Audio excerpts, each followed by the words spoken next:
तूफानों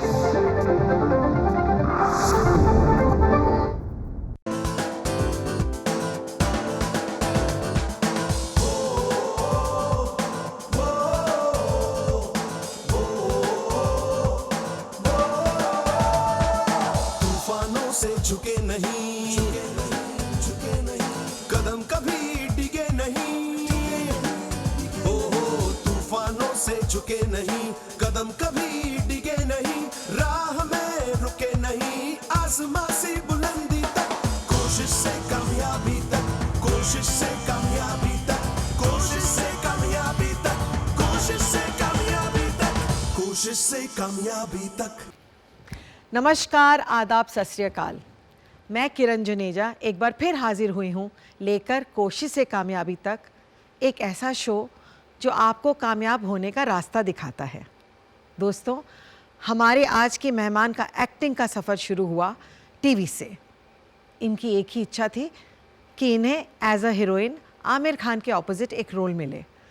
भगवान ने इनकी सुन ली और इन्हें रोल मिला आमिर खान के ऑपोजिट। आइए देखते हैं ये कौन सी हीरोइन है। एवी प्लीज। दोस्तों, हमारी आज की मेहमान का जन्म दिल्ली के एक पंजाबी परिवार में हुआ। इस परिवार का फिल्मों से दूर दूर तक कोई लेना देना नहीं था। इस बच्ची को नाम दिया गया ग्रेसी। ग्रेसी बचपन से ही बहुत धार्मिक थी और उसका झुकाव आध्यात्म की तरफ था। फिर भी ग्रेसी ने थोड़ी बहुत मॉडलिंग की और जल्द ही इन्हें एक बड़े टीवी शो अमानत में 7 बहनों में से एक का किरदार मिल गया। इस लड़की की एक ही इच्छा थी कि इसको हीरोइन के तौर पर एक फिल्म आमिर खान के साथ करनी है, जिसके लिए ग्रेसी ने मुंबई के एक चर्च में जाके प्रार्थना भी की। ईश्वर ने इनकी प्रार्थना सुनी और जिस फिल्म के लिए रानी मुखर्जी, सोनाली बेंद्रे, अमीषा पटेल और न जाने किस किस हीरोइन ने ऑडिशन दिए थे, वो रोल आखिर इनकी झोली में आ गिरा। ये फिल्म थी लगान, जिसमें ग्रेसी आमिर खान की हीरोइन थी। फिल्म लगान भारत में ही नहीं पूरी दुनिया में सराही गई और इस फिल्म को ऑस्कर नॉमिनेशन भी मिला। लगान की अपार सफलता के बाद बॉलीवुड के क्रीम डायरेक्टर्स और प्रोडक्शन हाउसेज ने इन्हें हीरोइन के तौर पर साइन कर लिया और फिर इन्होंने मुन्ना भाई MBBS, अरमान और गंगा जल जैसी फिल्मों में काम किया। पर इतनी सफलता के बावजूद इन्होंने आध्यात्म से रिश्ता बनाए रखा और आज भी टीवी और फिल्मों में काम करते हुए ये परमात्मा को याद करना नहीं भूलती। तो आइए मुलाकात करते हैं बहुत ही सहज, सरल और कुशल अभिनेत्री ग्रेसी सिंह से। तो ये थी ग्रेसी सिंह। आइए अब उनसे मिलते हैं। ग्रेसी, ओ माय गॉड, आप सच में बहुत ग्रेसफुल लग रही हैं। Thank you. लवली। So आपके nice to बाल, आपके बाल, उफ, ब्यूटीफुल है। Thank you. मुझे भी बता दीजिए नुस्खा because कि of आप my क्या mom. करती हैं तो मैं भी कुछ कर लूँ। मेरे तो बाल बहुत छोटे हैं। दादी माँ के नुस्खे सब और my mother's blessing and grandmother's, वो हमेशा चाहती थी मेरे बाल लंबे हों। जीन्स। अच्छा, अच्छा ये बताइए, सबसे पहले आप तो पंजाब से हैं, आप सिखनी हैं, लेकिन नाम है ग्रेसी, तो मैं ये जानना चाहूँगी कि ग्रेसी नाम पढ़ा कैसे आपका? मैं फर्स्ट चाइल्ड थी जब मेरी बुआ कॉलेज में थी उस ज़माने में और उन्हें इंग्लिश नेम्स का बहुत शौक था। तो जब मेरा जन्म हुआ परिवार में तो उन्होंने सबसे पहले मुझे देखते ही कहा कितनी ग्रेसफुल लग रही है। तो तब से मुझे उन्होंने ग्रेसी रखना चाह रहा। परिवार के बाकी के मेंबर्स चाहते थे कुछ और हमारा ट्रेडिशनल नाम हो, तो मेरे दूसरे नाम भी रखे थे, लेकिन ग्रेसी सबको बहुत ज़्यादा पसंद आया। और कैसे नाम रखे थे आपके? जैसे कि सब पेट नेम्स रखे थे। बावा, मेरी दादी माँ मुझे बावा कहती थी क्योंकि उसका मतलब है डॉल पंजाबी में। और मेरे ग्रैंडफादर ने हरप्रीत नाम रखा था, तो प्रीति कहते थे मुझे घर में। आगे चल स्कूल में ग्रेसी? नहीं, सब अलग अलग नाम से बुलाते थे। नहीं, पर रजिस्टर्ड नाम ग्रेसी था? रजिस्टर्ड नाम ग्रेसी था, यस। ग्रेसी था। Registered was always Gracy, but only Gracy. बाद में जब इसको मैंने प्रोफेशनली यूज़ किया तो फिर आगे मेरे फादर का नाम लगा स्वरण सिंह, लेकिन फिर स्वरण मैंने ड्रॉप किया बीच में, तो ग्रेसी सिंह हो गया। यस। तो ग्रेसी, आप दिल्ली से आती हैं, ठीक है? born and brought up in Delhi. Born and brought up in Delhi, और बिल्कुल टिपिकल पंजाबी फैमिली। तो नेचुरली आपके पेरेंट्स तो चाहते हों कि आप कुछ डॉक्टर बने या Yes. कुछ इस तरह का प्रोफेशन आपका हो, और आप आ गई फिल्मों में। तो ये किस्सा बताइए कि कैसे हुआ ये। हाँ, मेरे परिवार में एजुकेशन को बहुत इम्पोर्टेंस दिया जाता था। मेरे ग्रैंडफादर भी प्रिंसिपल थे कॉलेज में उस ज़माने में, मेरी ग्रैंडमदर ने भी ग्रेजुएशन किया था, और सब अपने करियर को लेके बहुत ही सीरियस होते थे कि हमें कुछ आगे चल के बनना है, लड़कियां भी। तो एजुकेशन वाज वेरी इंपॉर्टेंट। और मेरी आपकी मम्मी मम्मी भी टीचर थी शायद? मैथ्स की टीचर थी, हाँ। और मैं सबसे ज़्यादा वीक मैथ्स में ही थी। और उसके बाद बड़े होते होते मुझे लगा कि मेरी इच्छा ज़्यादा कला में है, मैं कुछ डांस में करना चाहती हूँ या एक्टिंग या कुछ ऐसी चीज़ों में रुचि थी, लेकिन मैं बोल नहीं पाती थी। और बचपन में मुझे डांस सीखने का बहुत शौक था। ये बात मैंने कई बार मम्मी को कही थी, पर उन्होंने ये कहा पहले पढ़ाई कंप्लीट कर लो और फिर हम। शुक्र है ये नहीं कहा कि पहले शादी कर लो फिर जो बोलेंगे। हाँ, करियर के लिए हमेशा इंस्पायर करते थे कि आप आगे चल के कुछ अच्छा करो, पढ़ाई लिखाई पोस्ट ग्रेजुएशन के बाद फिर आप डांस सीख लेना। लेकिन उसका तो मौका ही नहीं आया। मैंने तो शुरू कर दी थी मॉडलिंग जब मैं 10th स्टैंडर्ड में थी। और तो पहली बार जब आपने मॉडलिंग की कैसे आई, और पेरेंट्स का क्या रिएक्शन था, उन्होंने अलाउ कैसे किया आपको? 10th में तो बच्चे छोटे होते हैं, कॉलेज में तो हम फिर भी कुछ खुद से कर लेते हैं, लेकिन 10th क्लास में तो पेरेंट्स की परमिशन ज़रूरी है। तो कैसे हुआ ये किस्सा? छुट्टियों में एक मॉडलिंग वर्कशॉप ज्वाइन किया था, ब्लॉसम कोचर का था। वहाँ पे हमें सिखाया जाता था कैट वॉक एंड रैम्प। तो वहीं ऑफ़र्स आते थे, कुछ एड फिल्म्स की ऑफ़र्स आए। एक बार मैं बॉम्बे भी आई, पॉन्ड्स की ऐड की थी, और कुछ बहुत बड़े बड़े असाइनमेंट्स किए। सो उसी दौरान मैं पंडरी दादा से भी मिली, और मुझे और भी कुछ असाइनमेंट्स मिले ट्रैवल करने के। तो जब मैं फ्री होती थी छुट्टियों में, तो मम्मी को मैं मना लेती थी कि प्लीज़ मुझे ये करने दो, और मम्मी साथ भी होती थी ज़्यादा समय। और मेरी रुचि उसमें बढ़ती रही। मुझे अच्छा लग रहा था कैमरा फेस करना और मॉडलिंग करना, एड्स। लेकिन डांस का भी बहुत शौक था, लेकिन क्लासिकल डांस बचपन में मुझे सीखने का मौका नहीं मिला, समय भी नहीं मिला। लेकिन बड़े होने के बाद मैं जब बॉम्बे आई तो मैंने ट्रेनिंग ली भरतनाट्यम में। किन से ली ट्रेनिंग आपने यहाँ बॉम्बे में? गुरु दीपक मजूमदार जी हैं, हाँ। जिनसे मैं अपनी शूटिंग के दौरान ही मिली थी, अमानत के समय पे, और मैंने ट्रेनिंग शुरू की। ओके। वो हेमा जी के ग्रुप में हैं, उनके शोज़ कोरियोग्राफ करते हैं। अच्छा गुरु दीपक। अच्छा, तो ये बताइए कि आपका सफ़र मॉडलिंग से शुरू हुआ, और आपने काफ़ी प्रोडक्ट्स की मॉडलिंग की। जी, मैंने बहुत साल मॉडलिंग की थी। हाँ लगभग 4-5 साल। हाँ। दिल्ली में या बॉम्बे आके? ज़्यादातर दिल्ली में ही, पर कुछ क्योंकि प्रोजेक्ट्स दिल्ली में बहुत कम एजेंसीज हैं, और एक्चुअली जो बड़े बड़े काम हैं वो बॉम्बे में ही होते हैं। दिल्ली में छोटे जो लेफ्ट ओवर टाइप काम होते हैं वही मिलते हैं। अगर आपको बड़ा मॉडल बनना है तो बॉम्बे ही आना पड़ता है। हाँ, तो मेरी बहुत सी सहेलियाँ बन गई वहाँ पे।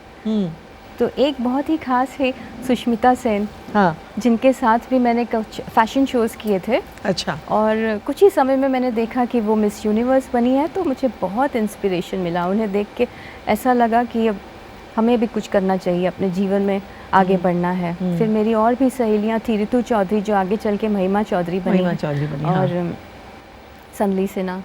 तो सभी हमारे ग्रुप के जितने थे वो बहुत सफल हुए। इसलिए फिर मैंने अपने पेरेंट्स से रिक्वेस्ट किया कि मुझे एक बार आप मौका ये सब लड़कियां तो आपको ड्यूरिंग मॉडलिंग ही मिली होंगी ना? ड्यूरिंग मॉडलिंग मिली। हाँ हाँ। तो मम्मी ने क्या कहा जब आपने कहा कि मैं भी कुछ करना चाहती हूँ? अब मिस इंडिया या मिस वर्ल्ड के लिए आपने किसी कॉन्टेस्ट में पार्टिसिपेट किया? उसमें मेरा इंटरेस्ट नहीं था, पर मेरा कला की तरफ ज़्यादा था, और क्लासिकल डांस की तरफ बहुत ज़्यादा इंटरेस्ट था। अच्छा। तो मैंने क्लासिकल डांस के माध्यम से, जब मैंने प्लान किया कि इसी के लिए मैंने कुछ या तो इंस्टीट्यूट होगा या मेरा अपना ट्रूप, तो धीरे धीरे वो सपना भी पूरा हो गया। और जब मैं मॉडलिंग कर रही थी तो पंडरी दादा ने मुझे बहुत बार कहा कि हमारे बहुत अच्छे फिल्म मेकर हैं, डायरेक्टर हैं संजीव भट्टाचार्य जी, जिनके सीरियल्स बहुत अच्छे अच्छे आते हैं। वो एक नया सीरियल बना रहे हैं अमानत, और उसमें आपके लिए बहुत अच्छा किरदार है, आपको उनसे मिलना चाहिए। मैंने काफ़ी कुछ महीनों तक उसे अवॉइड किया, क्योंकि मैंने कहा एक्टिंग तो मैंने कभी की नहीं है, मॉडलिंग ही की है, तो इसमें शायद इतना मेरा एक्सपीरियंस नहीं है। लेकिन उन्होंने उनके बारे में इतना अच्छा बताया। फिर जब मैं उनसे मिली, उन्होंने एक स्क्रीन टेस्ट लिया और रियल में जब उन्होंने डायलॉग दिए तो मैं ऐसे पढ़ रही थी जैसे एक न्यूज़ रीडर होते, सिर्फ पढ़ रही थी, नो इमोशन, क्योंकि मुझे बिल्कुल पता नहीं था एक्टिंग कैसे। जैसे मॉडलिंग में हम एड्स करते हैं जो थोड़ा बहुत फ्लैट, एक आधा डायलॉग, हाँ। तो मुझे बिल्कुल भी एक्टिंग के लिए कुछ पता नहीं था। बट संजीव जी सिर्फ चुपचाप देख रहे थे, स्क्रीन टेस्ट के बाद कुछ बोले नहीं, वो बोलते फ्लैट कर दिया, तो मुझे समझ नहीं आया क्या होता है। बट ही सर नहीं, लेकिन आपका लुक तो बिल्कुल पंजाबी लगता है और इसमें आप सूट होते। तो उन्होंने मुझे कास्ट कर लिया और बताया कि मेरा ये किरदार है, शायद गुड्डी था मेरा किरदार उस समय पे। फिर आगे चल के मैं बॉम्बे आई। 5वीं पंजाबी लड़की का नाम शायद पेट नेम गुड्डी होता है। मेरा भी गुड्डी था बचपन में। मेरी बुआ का भी 2 बुआ है, एक निक्की है, एक गुड्डी है। हाँ। तो ऐसे ही किरदार थे। अमानत में 7 बहनें थी, उसमें से मेरा एक बहन का, शायद चौथी बहन का सिलेक्शन हो गया। फिर मुझे बॉम्बे आना पड़ा, यहाँ आके मैं रहती थी थोड़ा। तो पढ़ाई तो छूट गई बीच में। बुरा लगता है। और मम्मी टीचर और सब पढ़े लिखे आसपास, तो मम्मी तो बहुत अपसेट हुई होंगी। बोलती थी मम्मी, लेकिन वो मेरी खुशी भी समझती थी कि मैं जो करना चाहती हूँ उसमें मुझे एक मौका मिलना चाहिए। और मैंने कहा था अपने पेरेंट्स को कि अगर उसमें मुझे, आपको अगर कुछ गलत लगेगा तो मैं छोड़ दूँगी। लेकिन जैसे ही अमानत टेलीकास्ट हुआ तो इतने लोगों की प्यार मिला, इतना दुआएं, सब बहुत खुश हुए। सब मेरे पेरेंट्स को भी फ़ोन करके बोलते थे कितना अच्छा सीरियल। तो धीरे धीरे उन्हें भी कॉन्फिडेंस आया, उन्होंने मुझे सपोर्ट करना शुरू किया।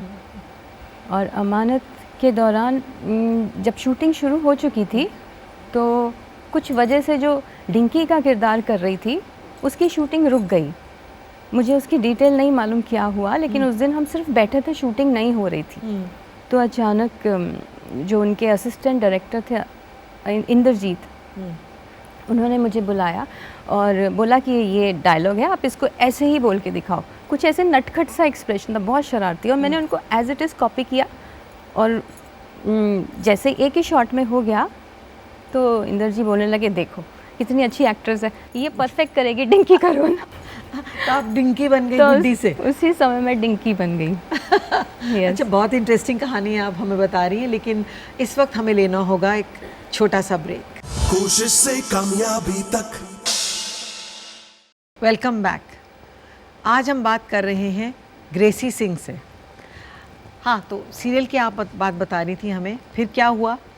तो आपने वो रोल कर लिया, फिर? तो शुरू में मुझे बिल्कुल डायलॉग नहीं दिए जाते थे, बस एक्सप्रेशंस ही होते थे, क्योंकि संजीव जी को फिर भी लगता था कि इमोशनल सीन्स कैसे होंगे। धीरे धीरे जब कॉन्फिडेंस हुआ और मुझे इंदर जी ने बहुत सपोर्ट किया, उनसे मैं सीखती थी एक्टिंग। और बाकी की लड़कियां तो सब एक्सपर्ट थी, बहुत अच्छे अच्छे आर्टिस्ट थे, और सुधीर पांडे जी थे। सबसे ऐसा प्यार मिला जैसे अपना परिवार होता है।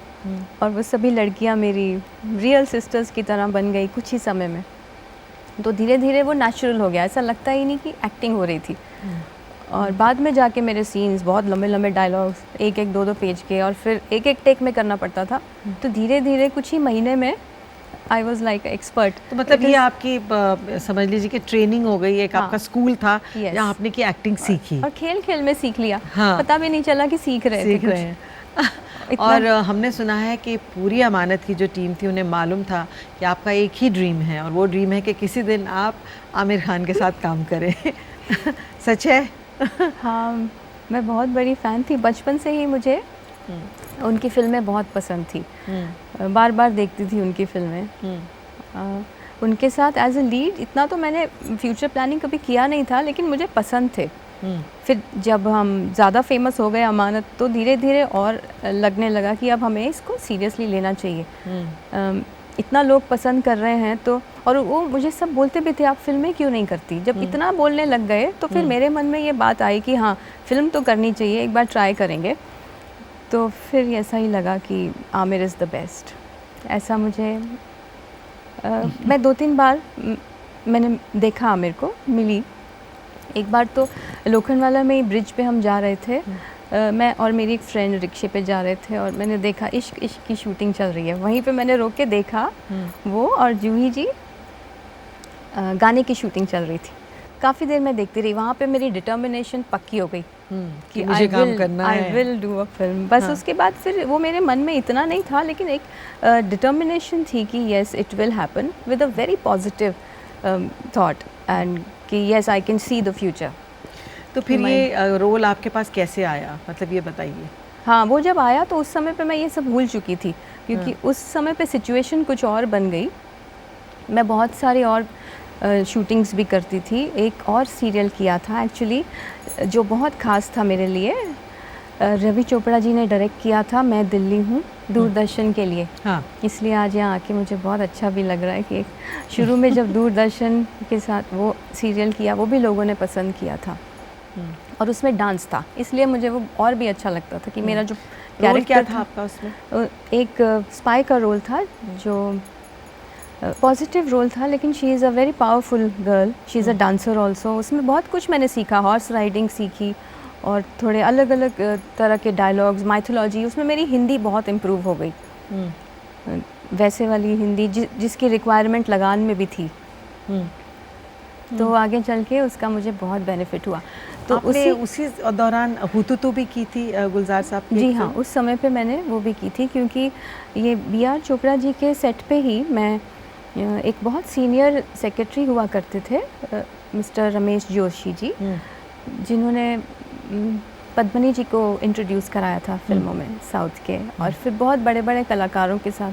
तो उन्होंने मुझे ये कहा कि आपको फिल्में ज़रूर करनी चाहिए, और वो मुझे आशुतोष जी के पास ले गए थे जब वो फिल्म लॉन्च कर रहे थे। तब उनका स्क्रीन टेस्ट भी था, एक दो बार मैं मिली, और फिर जब फाइनल स्क्रीन टेस्ट था तो मुझे ये बिल्कुल भी जानकारी नहीं थी कि क्या रोल है, क्या फ़िल्म है।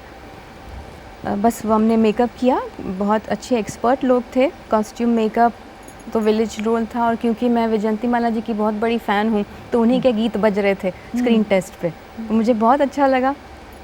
तो मुझे लगा उनके जैसा ही कोई रोल होगा, और फिर जब स्क्रीन टेस्ट के लिए बुलाया तो वो गाना प्ले कर दिया कि इस पे डांस करो। बिल्कुल भी तैयारी नहीं थी, मैंने स्पॉन्टेनियसली किया वो डांस, और उसके बाद सिलेक्शन हुआ। उन्होंने कहा you are on for the project. That was a dream.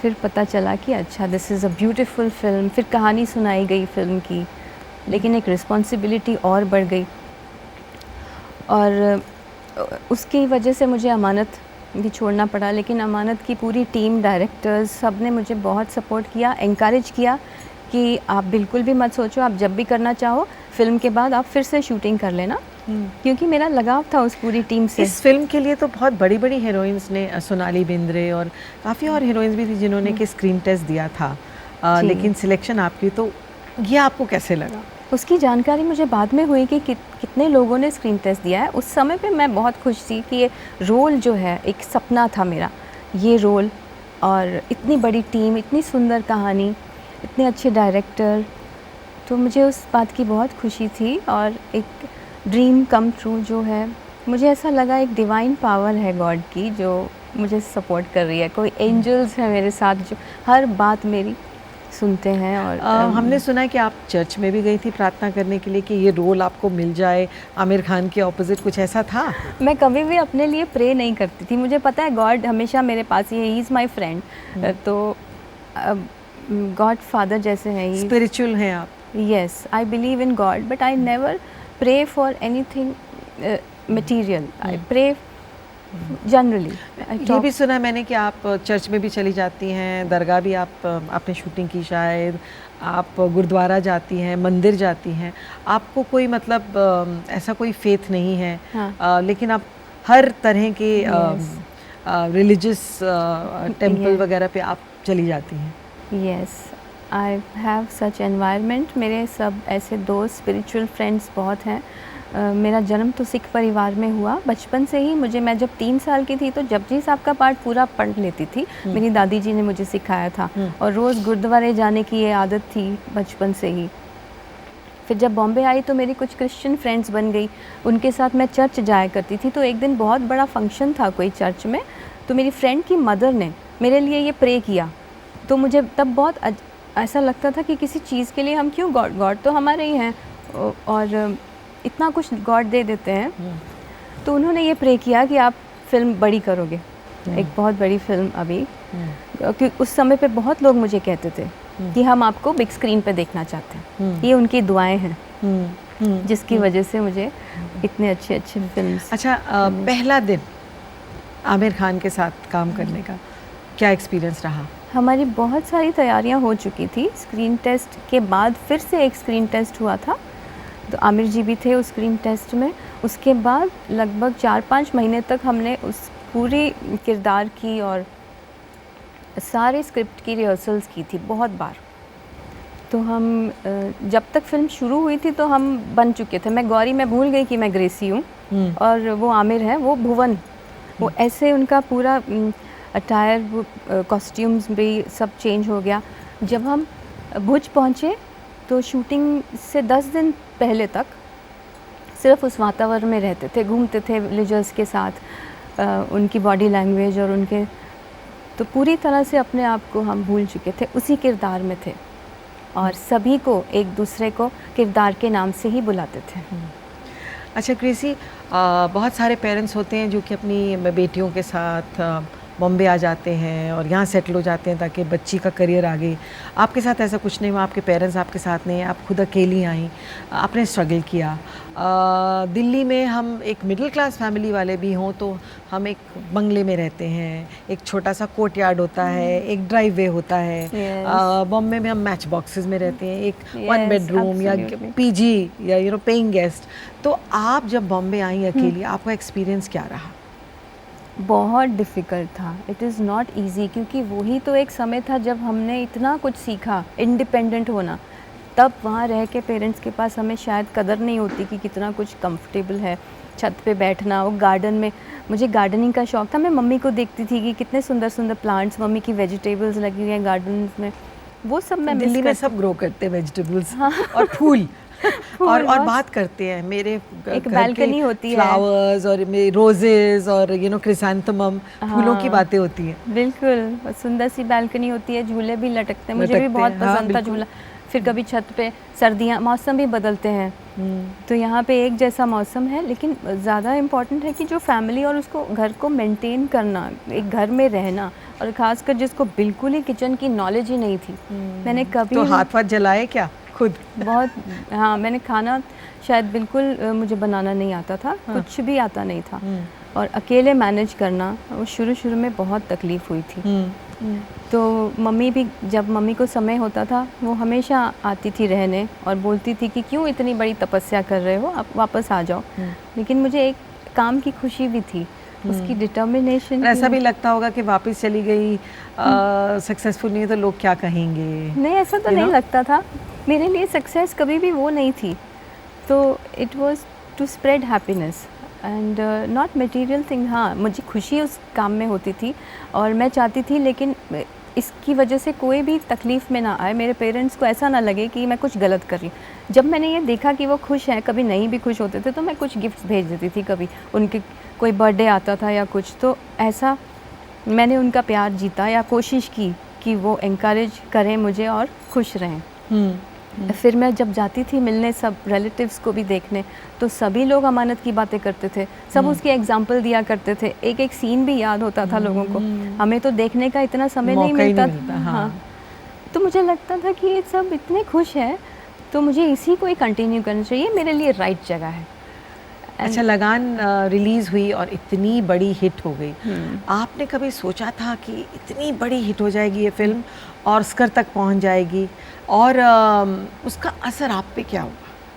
इतना तो नहीं सोचा था, लेकिन जब शूटिंग के समय मैं देखती थी कि लोग कैसे मेहनत कर रहे हैं, इतनी बड़ी टीम, इतनी धूप में, वो फिल्म बनाना कोई आसान नहीं था, बहुत मुश्किल, और सभी की मेहनत उसमें बहुत है।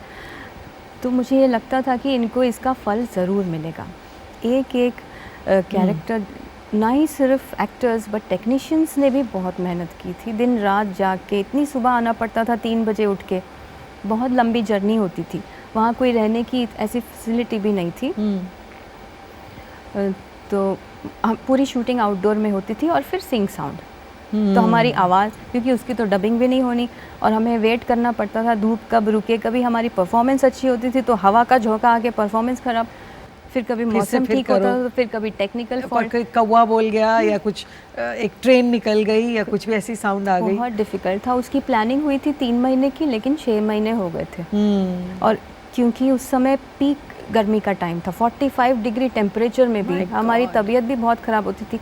सेट पे एम्बुलेंस भी होती थी, कई बार इमरजेंसी हो जाती थी, फिर भी लोगों को लगता था हमें ये फ़िल्म तो कंप्लीट करनी ही है। हाँ। बीच में लगता था पता नहीं कर पाएंगे कि नहीं, क्रिकेट ही नहीं ख़त्म हो रहा था, शूटिंग बहुत डिफ़िकल्ट थी। तो इसका तो मुझे बिल्कुल भगवान पे विश्वास था कि फल ज़रूर मिलेगा। जितने भी लोग हैं उन सभी को सफलता तो ज़रूर मिलेगी, और वही हुआ। ये विश्वास था कि वो ऐसी यादगार फिल्म बनेगी, क्योंकि सबकी मेहनत बहुत है। ग्रेसी, बहुत सारी बातें आपसे और भी करनी है, लेकिन इस वक्त हम लेंगे एक छोटा सा ब्रेक। कोशिश से कामयाबी तक। Welcome back. आज बात हो रही है ग्रेसी सिंह से। तो ग्रेसी, लगान के बाद क्या? उसके बाद मैंने कुछ प्लान नहीं किया। मैं बहुत खुश थी। मैं चाहती थी अमानत की टीम में वापस चली जाऊं। मैं गई भी थी, लेकिन उन्होंने कहा नहीं, अब आप फिल्म में करिए। और मेरे वेल विशर थे, तो सब चाहते थे नहीं, आपको थोड़ा समय और फिल्मों में देना चाहिए। और मेरे जो सेक्रेटरी थे जोशी जी, उन्होंने भी बहुत सपोर्ट किया, और उन्होंने कहा कि नहीं, अब जो रोल्स आपको पसंद आएंगे वैसे ही हम सिलेक्ट करेंगे। क्योंकि मैंने बहुत कुछ कहा कि ऐसे रोल जिसमें रियली कुछ वैल्यू वाली बात हो, एक पूरा परिवार साथ में बैठ के देखे। तो उन्होंने कुछ समय लगा सेकंड फिल्म करने में, लगभग 1 वर्ष। 1 साल तक मैंने सिर्फ डांस किया, क्लासिकल। लगान के बाद बहुत समय के बाद मैंने फिल्म नहीं की। और सेकंड फिल्म जो साइन की थी वो तेलुगु फिल्म थी, संतोषम, नागार्जुना जी के साथ। बहुत अच्छा रोल था, वो एक्सपीरियंस भी अच्छा रहा। तो लैंग्वेज कैसे मैनेज हाँ, करती थी आप वहाँ पर? लैंग्वेज डबिंग की बाद में उन्होंने technically या वो एक्सपर्ट होते हैं, उनको आता है वो करवाना। कुछ हिंदी के डायलॉग्स जो लिप सिंक होते हैं, या फिर इजीली लिख लेते हैं कि हमें प्रॉब्लम नहीं होती करने में।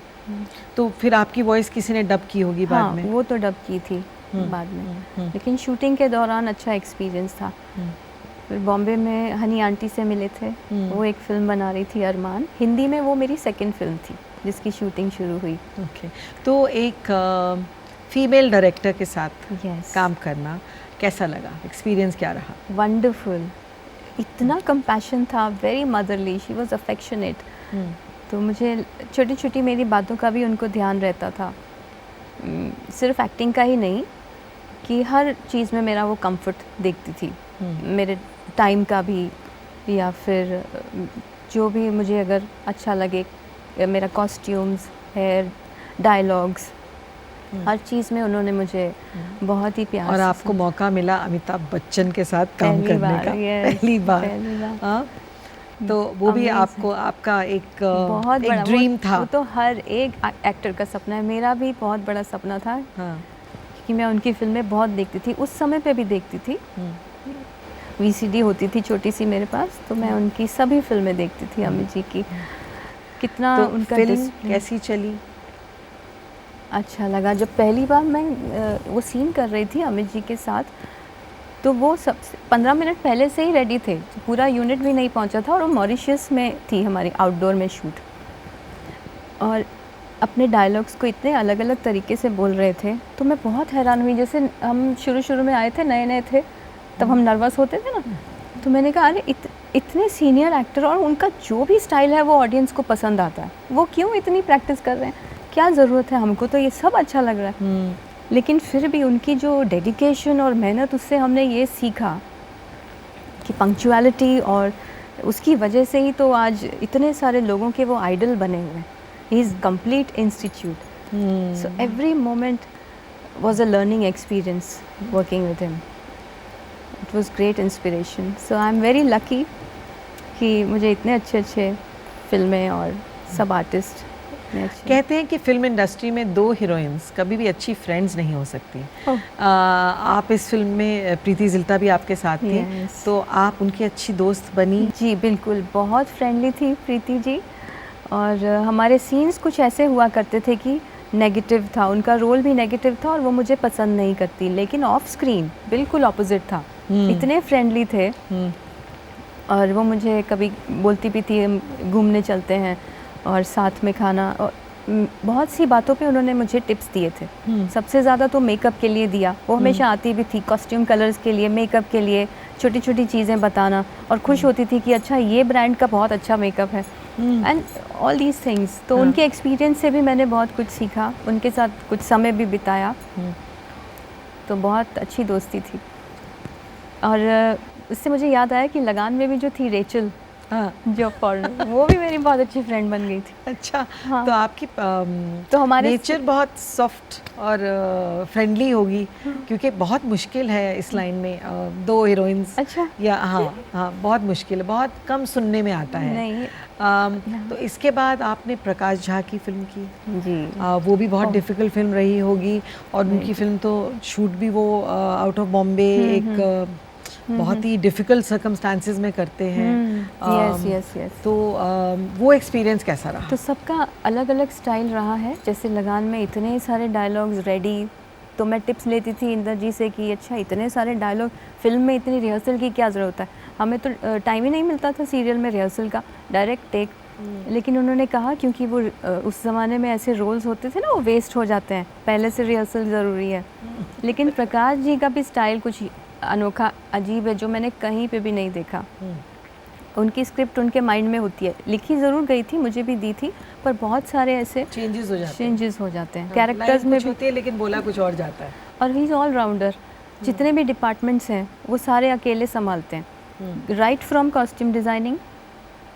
मेरी वो शॉपिंग भी करने खुद गए थे साड़ियों की मेरे डिज़ाइनर के साथ, और सबका लुक, सबका एक एक डायलॉग, एंड कैमरा वर्क भी, कैमरे पे खुद ही बैठते थे।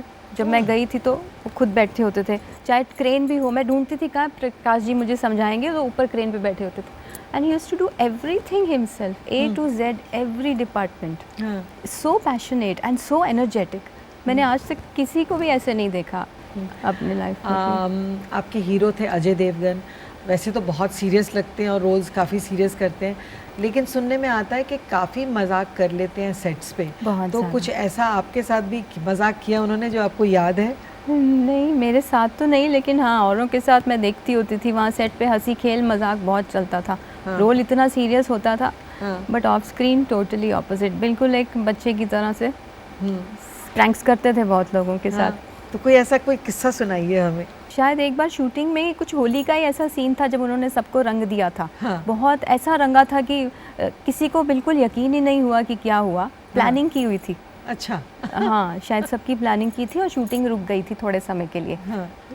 ऐसा कुछ मुझे सुनने को मिला, मैं थोड़ा लेट आई थी और मैंने देखा नहीं सबकी हालत। अच्छा, चलिए कोई बात नहीं। तो बात करते हैं आपके अगले प्रोजेक्ट जादू की झप्पी के बारे में, बताइए। अरमान की शूटिंग कंप्लीट हो चुकी थी, सिर्फ एक गाना बचा था जो हम RK स्टूडियो में कर रहे थे अमित जी के साथ। वो गाना लेकिन फिल्म में नहीं था, बहुत सुंदर गाना था बच्चों का। तो एज अ डॉक्टर, और क्योंकि मुझे बच्चों से बहुत ही प्यार है, तो अच्छा लिखा था जावेद जी ने वो गीत। हम उसकी शूटिंग कर रहे थे, अमित जी भी थे उस गाने में, और सब बच्चों के साथ डांस कर रहे थे हम सभी लोग। तो वहीं पे मैंने पहली बार विनोद जी को देखा। वो आए थे अमित जी से मिलने किसी काम से, तो विनोद जी वहीं थे, और शूटिंग के बाद वो मुझे बड़े प्यार से मिले, कुछ बात करने लगे, किसी से मिलाया, ऐसे ही जनरल कुछ बात फिल्मों की करने लगे और मेरे किरदार की। और उन्होंने फिर मुझे कहा कि आप मुझे नेक्स्ट वीक मिल सकते हैं। तो मैं गई थी उनसे मिलने, और तब उन्होंने ये मुन्ना भाई की स्क्रिप्ट सुनाई थी। उसके बाद तब मुझे इतना पता नहीं था कि ये इसमें कौन किरदार होंगे और या कब शूटिंग कैसी होगी। ये नहीं पता था कि राजू जी डायरेक्ट करेंगे। और उस टाइम तो ये राजू जी की पहली फिल्म थी, तो हाँ। मतलब कोई ऐसी एक्सपेक्टेशंस भी नहीं थी उस वक्त। यस, बिल्कुल भी नहीं थी, और सिंपल सी फिल्म थी, बहुत स्वीट। इतने डिटेल में डायलॉग नहीं पढ़े थे। तो मुझे पता था ऐसे कोई डॉक्टर बनना चाहता है और नहीं बनता, और पेरेंट्स चाहते हैं कि वो डॉक्टर बने, और मेरा रोल डॉक्टर का है, तो अच्छा लगा सुन के। हाँ, तो आपने ये तो नहीं सोचा होगा ये फिल्म इतनी बड़ी हिट हो जाएगी? नहीं सोचा था। सोचा था। मैं हमेशा अच्छा सोचती थी, मुझे लगता था ये भी फिल्म बहुत अच्छी है, अच्छी बनेगी, जैसा राजू कि- ईरानी जी का ये पहला डायरेक्शन था, बमन ईरानी का फर्स्ट रोल था, कुछ आर्टिस्ट ने एक दूसरे के साथ पहली बार काम किया था, तो बहुत सारे फर्स्ट थे इस फिल्म में वैसे। बहुत सारे फर्स्ट थे। तो ऐसा सीन पढ़ के कुछ फीलिंग आ जाती है कि ये लोगों के दिल को छू जाएगी फिल्म। तो आप जादू की झप्पी में बिलीव करती हैं? हाँ, बहुत बिल्कुल ज़्यादा। believe करती हैं? बहुत बिलीव करती हूँ, सबसे ज़्यादा। अच्छा, आप थोड़ा फैमिली के बारे में बात करते हैं। घर में आपके अलावा कौन कौन है? आपकी बहन है एक? मेरी एक सिस्टर है, यंगर हाँ। सिस्टर, और एक यंगर ब्रदर, वो सबसे छोटा है तो मेरा छोटा भाई। भाई क्या करता है? अब वो बिजनेस करता है। उस समय पे वो छोटा रहते बच्चा कहाँ था। हैं? बॉम्बे, दिल्ली? फैमिली सब दिल्ली में दिल्ली रहती में है। है। बहन भी मेरी दिल्ली में बहन अब मैरिड है। जब फिल्मों के दौरान जब मैंने अपना एक घर खरीदा पहली बार बॉम्बे में, तो मेरी सिस्टर, मेरे पेरेंट्स चाहते थे मैं अकेली ना रहूं, और मेरी सिस्टर तब स्टडीज़ कर रही थी, तो उसको फिर यहाँ शिफ्ट किया गया, उसकी पढ़ाई यहाँ, मैं और मेरी सिस्टर साथ में रहते थे। तो काफ़ी साल जब मैं फिल्मों के दौरान, मेरी सिस्टर भी साथ में रहती थी शूटिंग के, जब वो फ्री होती थी और फिर अपनी पढ़ाई करती थी। तो कुछ सालों के बाद उसकी जब शादी हो गई तो वापस वो चली गई, लेकिन मेरी इतनी अटैचमेंट हो गई थी उसके साथ, क्योंकि मेरा एक एक डिसीजन काम के माध्यम से या कोई भी और पर्सनल वो इन्वॉल्व रहती थी हर चीज़ था। में। हाँ, हाँ। थोड़ा और मैं जानना चाहूँगी आपकी फैमिली के बारे में और आपकी बहन के बारे में, लेकिन इस वक्त लेते हैं हम एक छोटा सा ब्रेक। कोशिश से कामयाबी तक। ब्रेक के बाद आपका स्वागत है, और आज हम बात कर रहे हैं ग्रेसी सिंह से। तो ग्रेसी, आपकी बहन के बारे में हम बात कर रहे थे ब्रेक से पहले। तो बहुत अटैच हो गई आप अपनी सिस्टर से, और जब वो गई तो आपको बहुत लोनलीनेस फील हुई और अकेलापन महसूस हुआ। ये बताइए कि आपने शादी क्यों नहीं की फिर? ऐसा मैंने प्लान तो नहीं किया था कि नहीं करूँगी, लेकिन कुछ ऐसा मौका नहीं हुआ, मगर उसकी कुछ कमी भी नहीं है, मैं बहुत खुश हूँ। तो मगर जब मेरी सिस्टर की शादी हुई तो पेरेंट्स बहुत कहते थे कि क्योंकि मैं बड़ी थी तो मेरी शादी पहले होनी चाहिए। उस समय पे बिल्कुल भी मुझे नहीं लगा कि मैं वो जिम्मेदारी ले सकती हूँ। इतना आसान नहीं है। एक तरफ ये प्रोफेशन ऑलरेडी मेरे लिए बहुत इजी नहीं था, मैं चाहती थी और कुछ सपोर्ट हो। मैं फैमिली को बोलती थी आप क्यों बॉम्बे नहीं आ जाते, मेरे साथ रहिए, पेरेंट्स मेरे साथ रहें, लेकिन दोनों अपने अपने प्रोफेशन में भी बिजी थे। हाँ, वो सब पूरा छोड़ के आना भी इजी नहीं है, तो नहीं आ सके। तो फिर मैंने कहा ये बहुत बड़ी रिस्पॉन्सिबिलिटी, शादी इतनी इजी नहीं है जितना हम सोचते हैं, क्योंकि उसमें इमोशनल बहुत बातें आ जाती हैं, फिर घर का भी ध्यान। तो अभी मैं थोड़ा फ्री रहूँगी तो इसमें कंसंट्रेट कर सकती हूँ। अभी आगे बहुत कुछ करना है जीवन में। क्या क्या करना है बताइए?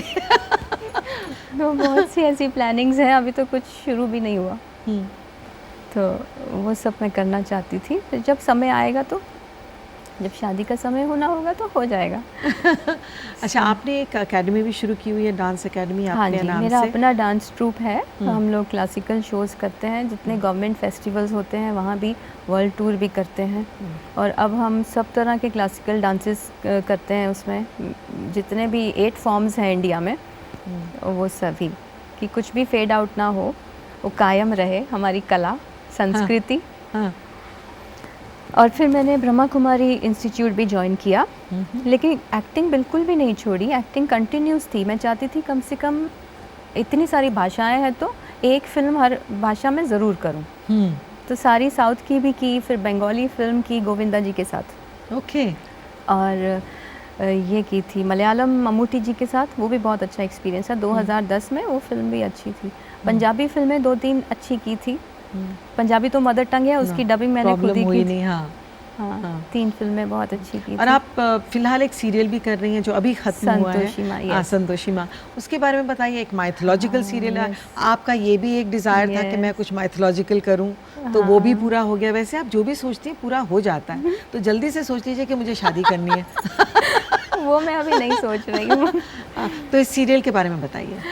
जी हाँ, ये मैं हमेशा से माइथोलॉजी देखती थी, आपको भी देखा है। रियली मैं ये बताना भूल गई कि I have loved your performance. मुझे इतना अच्छा लगा, आप इतनी खूबसूरत लगती थी माइथोलॉजी के रोल में। Thank you so much. तो रवि जी के, रामानंद सागर जी के सभी DVDs की कलेक्शन थी, जब भी मौका मिलता था मैं वो देखती थी। और मैं एक ड्रीम था एक ऐसा माइथोलॉजी कैरेक्टर भी करूं। अमानत के बाद कई सालों तक मुझे ऑफर्स आते थे टीवी के, तो मैं सबको यही कहती थी कुछ माइथोलॉजी हो तो आप बताइए। तो ऐसे ही किसी को मैं मिली थी, रश्मि जी के ऑफिस से आए थे, मैंने उन्हें कहा था कि नेक्स्ट टाइम अगर कुछ माइथोलॉजी हो तो आप बताइए, क्योंकि उनकी कहानी जो थी इतनी इंस्पायर मुझे नहीं कर रही थी। तो जैसे ही उन्होंने ये फिर फ़ोन किया, मैं रिसीव नहीं कर रही थी, मैंने कहा फिर वही कहानी सुनाएंगे, मुझे नहीं सुननी। 2 दिन तक मैंने उनका फ़ोन ही नहीं, फिर बाद मैंने जब बात की, क्योंकि मुझे मना करना इतना अच्छा नहीं लगता हर बार। तो उन्होंने जब जैसे ही बोला would you like to play Santoshi Maa, तो वहीं पे मैं फ्रीज़ हो गई थोड़ी टाइम, मुझे बिलीव ही नहीं उन्होंने क्या कहा। मैंने कहा अच्छा रियली, क्या नाम है सीरियल का? बोलते संतोषी माँ। I was very happy. बस आगे कुछ सोचना ही नहीं पड़ा। तो अभी फिलहाल ही खत्म हुआ, तो एंजॉय किया आपने, बिल्कुल थॉरली एंजॉय किया वो रोल करना? यस, सबसे मुश्किल वही रोल था। और क्योंकि कॉस्ट्यूम पहनना कितना टाइम लगता है, ये वो 2-3 मिनट से ज़्यादा वो मुकुट पहन नहीं सकती थी हाँ, मैं, इतने 5 kg का मुकुट था, वही तो वो कह रही रेड हूँ। हो जाता था, 2-2 मिनट में निकालना पड़ता था। और बिकॉज आई नो जब मैंने किया था गंगा का रोल, तो सबसे बुरा मुझे लगता था कॉस्ट्यूम पहनना, और वो इतने भारी भारी कॉस्ट्यूम और चुभते थे यहाँ से वहाँ से, बिकॉज इतनी कढ़ाई की होती है उन पे। Very difficult to wear those costumes and to work. just sit and always be, because goddess of Proper. satisfaction, so I Absolutely. cannot complain about anything in life. बिल्कुल, So I have to look perfect, and it was really amazing because larger than life ना, और मुझे वैसे ही dialogue भी वैसे बोलने हैं, little bit not like human being, she is like a goddess. It's not easy to do that with perfection. अच्छा ये बताइए कि फिल्में आपने कुछ कम की, इसकी कोई वजह है कि मुझे तो लगता है बिल्कुल समय नहीं मिला अपने लिए।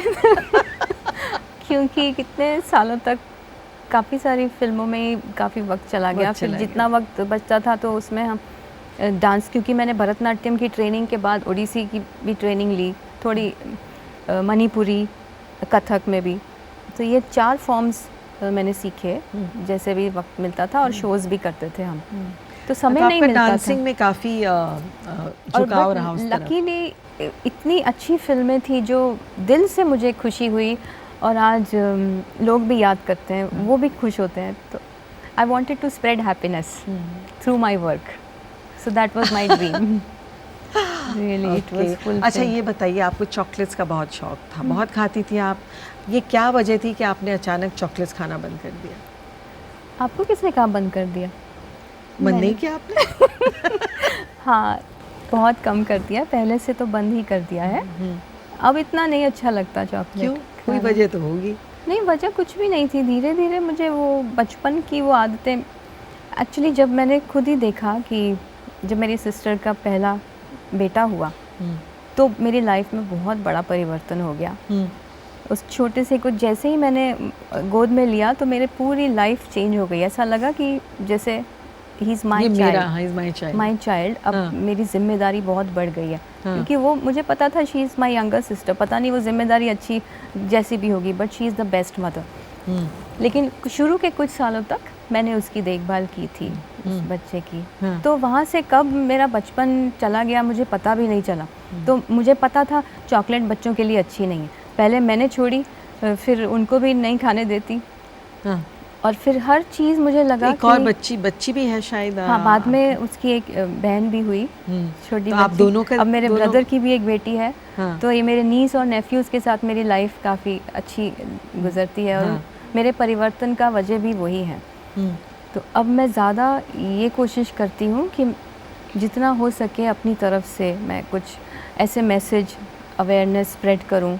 ब्रह्मा कुमारी के माध्यम से मैं ये सब positive thinking and life changing, good diet, good health, happiness and what is success. क्योंकि कभी कभी लोगों को बहुत स्ट्रेस हो जाता है, तो अगर जिस काम में स्ट्रेस होता है तो we can not say it is success. Happiness is success. Actually happiness is the way to get success. कभी कभी लगता है ना हमें ये मिलेगा तो हम खुश होंगे, तो success is not the reason. खुशी तो रिलेटिव चीज़ है, खुशी तो अंदर से आती है। Yes. मतलब बाहर की चीज़ें आपको वो हैप्पीनेस नहीं देती, वो तो स्टेट ऑफ माइंड है। हाँ हाँ, तो आप अंदर से खुश हैं तो ही आप खुश रह सकते हैं, बाकी कोई चीज़ आपको खुशी नहीं दे सकती। एग्जैक्टली। आप कह रही हैं कि आप बच्चों से बहुत अटैच्ड हैं, तो मैं यही कह रही हूँ कि फिर आप why aren't you not planning marriage and your own children? Now after playing Santoshima, I'm like a universal mother. हाँ. So I have a lot of responsibility. हाँ, And also being a member of Brahma Kumaris, there are so many other responsibilities. Not only that, but I feel since childhood I have been in love with one image, that is Krishna. And I feel इतनी सारी qualities, अगर husband हो तो कृष्णा जैसे हों। तो क्योंकि मुझे ऐसा लगता है मेरे अलावा कोई राधा तो है आप ही नहीं। पूरी जिंदगी ढूंढती रह नहीं, जाएंगी, I'm- मिलने वाला नहीं है। I am the original Radha my self. हाँ, मुझे लगता है मेरे से अच्छा कृष्ण को कोई नहीं जानता। तो he is my husband, so if he comes I will marry him. Marry absolutely. मतलब आपने परमानेंटली मैरिज को no, why do you think Krishna will not come? He will surely come. चलिए, मैं विश करती हूँ कि आपको आपके कृष्णा मिले लाइफ में, और आप बहुत सक्सेसफुल रहें, आपके बच्चे हों, फैमिली हो, आप जो भी करना चाहते हैं, क्योंकि आप शेयर नहीं कर रही हैं कि आप और क्या क्या प्लान करना नहीं, चाहती मैं हैं। डायरेक्शन करना चाहती हूँ। अब कुछ सालों से मैं स्टेज तो कर ही रही हूँ, स्टेज के प्लेस बनाना, उनकी कहानी लिखना, फिर उनका म्यूजिक बनाना, वो सारी बातें, राइटिंग तो भी शुरू लेटेस्ट कर प्ले दी। आपका कौन सा रहा जो जिसमें आपने ये सब किया? लेटेस्ट प्ले जो अभी इस साल जनवरी में लॉन्च किया है, इट इज़ अबाउट वृंदावन। तो वो एक कहानी है कि जगह जगह पे हम जाते हैं, लेकिन उसका डीपर मीनिंग क्या है, जो रिलीजन में हमने सीखा है उसके पीछे उसका सिग्निफिकेंस क्या है उस जगह का। हाँ, तो कृष्ण आप को एक फिल्म related- बनाने वाली हैं हाँ, फ्यूचर में, ये जो कि future आप में मेरी खुद एक- लिखेंगी यस एंड खुद डायरेक्ट करेंगी और खुद प्रोड्यूस करेंगी। यस, प्रोड्यूस का I am not sure, but direct yes I will. लेकिन तो ये आपकी फ्यूचर प्लान है। यस, आई हैव लेकिन डेफिनेटली। ग्रेसी, यस, आपके चाहने वाले आपको देखना चाहेंगे as an actor also. Yes. तो ये सब करते रहिए, लेकिन साथ साथ एक्टिंग जो Yes. आप कर रही हैं उसको प्लीज कंटिन्यू करिए, बिकॉज Yes. हमने आपको बहुत अच्छे अच्छे रोल्स में देखा, and we want to see you in those good roles in the future also. so nice of you, thank Really, you so really. much. Yes, sure. आपके सामने एक डायरी है, बहुत सारी बातें मैं करना चाहती हूँ और लेकिन टाइम नहीं है, तो डायरी है वो, उसमें आप अपना ऑटोग्राफ दे दीजिए और हमारे दर्शकों के लिए कुछ 2 लाइनें लिख दीजिए, इंस्पिरेशनल, कुछ भी जो आप लिखना चाहें।